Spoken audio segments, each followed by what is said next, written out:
일본에서 외국차가 산다는 건 거의 불가능에 가까웠습니다. 자국 브랜드 점유율이 95%를 넘는 이 시장에서 수입차는 그야말로 무덤을 파는 격이었죠. 그런데 최근 현대차가 이 철옹성 같은 시장에서 놀라운 기록을 세우며 업계를 발칵 뒤집어 놨습니다. 17년 만에 연간 판매 1000대를 돌파한 겁니다. 도대체 어떻게 이런 일이 가능했을까요? 오늘은 현대차가 일본 시장에서 어떻게 이 놀라운 성과를 만들어냈는지 그 이면의 전략과 앞으로의 계획까지 자세히 살펴보겠습니다. 일본 자동차 수입조합이 발표한 자료를 보면 현대차는 작년 한 해 동안 일본에서 총 1169대를 팔아치웠습니다. 전년도 618대와 비교하면 거의 2배 가까이 늘어난 수치거든요. 2022년에 일본 시장에 다시 진출한 이후 처음으로 연간 1000대 벽을 깨뜨린 거죠. 더 놀라운 건 이게 2007년 1223대를 기록한 이후 무려 17년 만에 최고 실적이라는 겁니다. 일본 소비자들이 자국 브랜드에 얼마나 충성도가 높은지 생각해보면 이 수치가 워낙 대단한 건지 감이 오실 겁니다. 사실 일본 자동차 시장은 외국 브랜드에게 악명 높은 곳으로 유명합니다. 신규 차량 시장에서 일본 브랜드가 차지하는 비중이 95%에 달하니까요. 토요타, 혼다, 닛산 같은 자국 브랜드들이 워낙 강력한 입지를 구축하고 있어서 외국 브랜드들이 파골 틈이 거의 없었던 겁니다. 그래서 수많은 글로벌 자동차 회사들이 일본 시장 공략을 포기하거나 실패를 맛봤죠. 그런 상황에서 현대차가 1000대 판매를 달성했다는 건 단순히 숫자 이상의 의미를 갖는다고 볼 수 있습니다. 그렇다면 현대차는 어떻게 이런 성과를 만들어냈을까요? 핵심은 바로 소형 전기차 아오니고 인스터였습니다. 아니 정확히는 코나 일렉트릭이 아니라 캐스퍼 전기차의 수출용 모델인 인스터가 주인공이었죠. 이 차가 전체 판매량의 절반 이상을 차지하면서 엄청난 돌풍을 일으킨 겁니다. 또 귀여운 외모에 전기차라는 친환경 이미지까지 더해지면서 일본 소비자들의 마음을 사로잡았거든요. 인스터의 성공 비결은 일본 시장 특성을 정확히 파악한 데 있습니다. 이 차의 전장은 3m 80cm, 전폭은 1m 60cm로 정말 콤팩트한 사이즈죠. 일본 도심은 좁은 골목길이 많고 주차 공간도 협소한데 인스터는 이런 환경에 딱 맞아떨어지는 설계를 갖췄습니다. 특히 도쿄나 오사카 같은 대도시에서 이런 작은 차들이 엄청난 인기를 끄는데 현대차가 바로 그 수요를 정확히 공략한 거예요. 게다가 전기차라는 점도 큰 장점으로 작용했습니다. 일본 정부가 친환경차 보급에 적극적으로 나서면서 각종 보조금과 세금 혜택을 제공하고 있거든요. 현대차는 여기서 멈추지 않고 다음 단계로 나아가고 있습니다. 전기차에 이어 이번에는 수소차 시장까지 공략하겠다는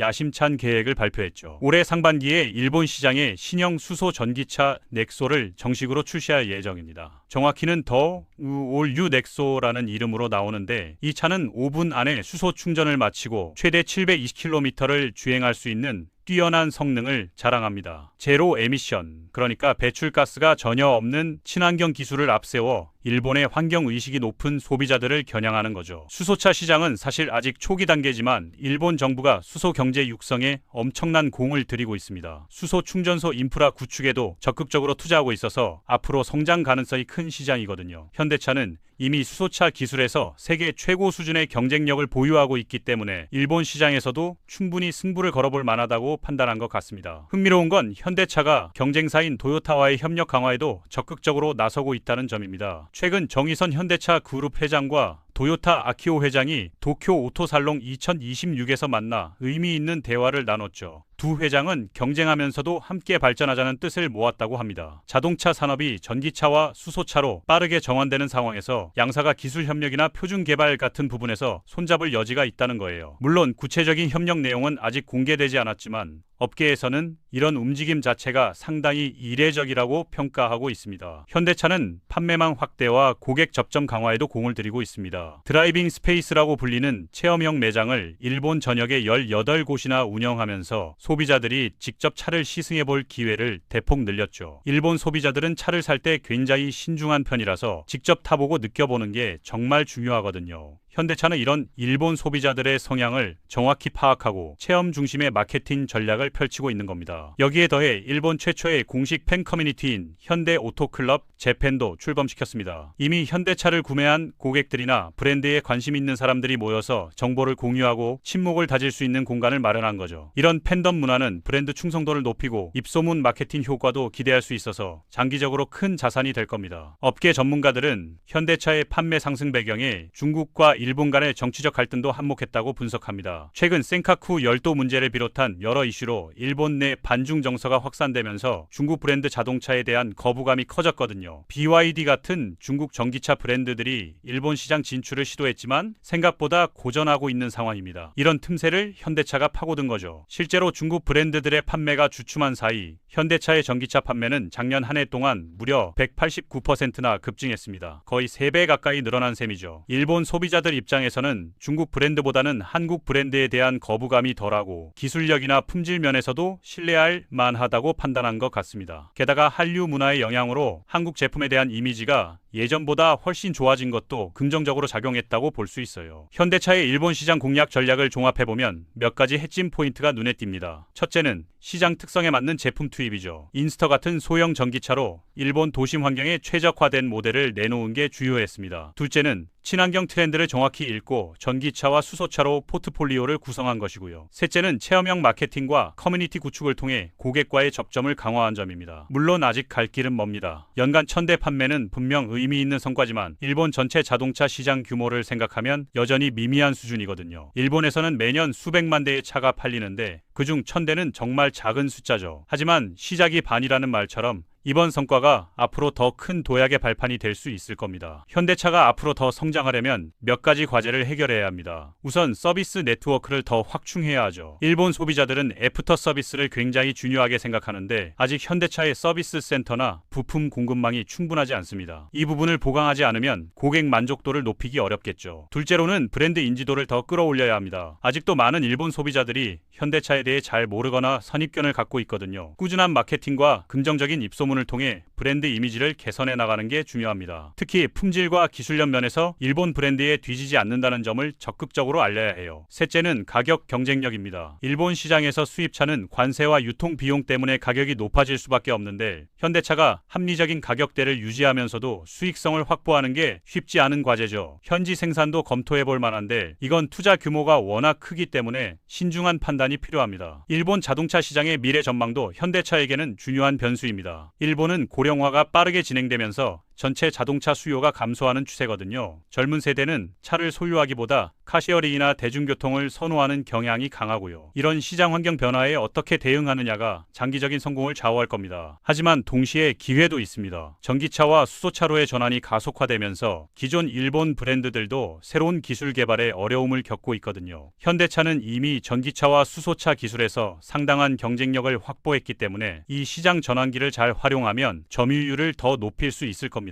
환경 규제도 현대차에게 유리한 요소입니다. 일본 정부는 2035년까지 모든 신차를 전동화 차량으로 전환하겠다는 목표를 세워놨죠. 이는 내연 기관차 판매를 사실상 금지하겠다는 뜻인데 현대차가 전기차와 수소차 라인업을 빠르게 확대하면 이런 정책 변화에서 수혜를 볼 수 있습니다. 경쟁사들의 움직임도 주목할 필요가 있습니다. 테슬라는 이미 일본 시장에서 일정 수준의 입지를 구축했고 폭스바겐이나 벤츠 같은 유럽 브랜드들도 전기차로 일본 시장 공략을 강화하고 있거든요. 현대차가 이들과의 경쟁에서 차별화된 강점을 만들어내는 게 중요합니다. 현대차의 글로벌 전략 차원에서 봐도 일본 시장 성공은 중요한 의미를 갖습니다. 일본은 세계 3위 규모의 자동차 시장이고 여기서 성공하면 브랜드 이미지가 전 세계적으로 향상되는 효과가 있거든요. 특히 품질과 기술력을 까다롭게 따지는 일본 소비자들에게 인정받는다는 건 다른 시장에서도 큰 자산이 될 겁니다. 업계에서는 현대차가 일본 시장에서 연간 5,000대 정도 판매하면 손익분기점을 넘을 수 있을 거라고 예상합니다. 지금 1000대를 넘긴 상황이니까 앞으로 4년에서 5년 안에 이 목표를 달성할 수 있을지가 관건이죠. 만약 성공한다면 일본 시장은 현대차의 중요한 수익원 중 하나가 될 수 있을 겁니다. 소비자들의 반응도 조금씩 긍정적으로 바뀌고 있습니다. 일본 자동차 포럼이나 소셜미디어를 보면 현대차에 대한 관심과 문의가 늘어나고 있거든요. 특히 젊은 세대 사이에서 새로운 브랜드에 대한 거부감이 적고 디자인이나 첨단 기능을 중요하게 여기는 경향이 강해서 현대차에게는 기회가 될 수 있습니다. 현대차는 또한 일본 시장에서의 경험을 다른 선진국 시장 공략에도 활용할 수 있을 겁니다. 일본처럼 자국 브랜드 충성도가 높은 시장에서 성공한 노하우를 독일이나 미국 같은 곳에 적용할 수 있죠. 특히 소형 전기차로 틈새 시장을 공략하는 전략은 다른 나라에서도 유효할 가능성이 큽니다. 결국 현대차가 일본에서 1000대 판매를 달성한 건 단순히 숫자상의 성과를 넘어서는 의미를 갖습니다. 불가능해 보였던 시장에서 가능성을 입증했고 앞으로 큰 성장을 위한 기반을 마련했죠. 물론 아직 해결해야 할 과제들이 많지만 제대로 된 전략과 꾸준한 노력이 뒷받침된다면 현대차가 일본 시장의 판도를 바꿀 수도 있을 겁니다. 수입차의 무덤이라 불리던 일본 시장에서 현대차가 쓰고 있는 새로운 역사, 과연 어디까지 이어질지 지켜보는 재미가 쏠쏠할 것 같습니다.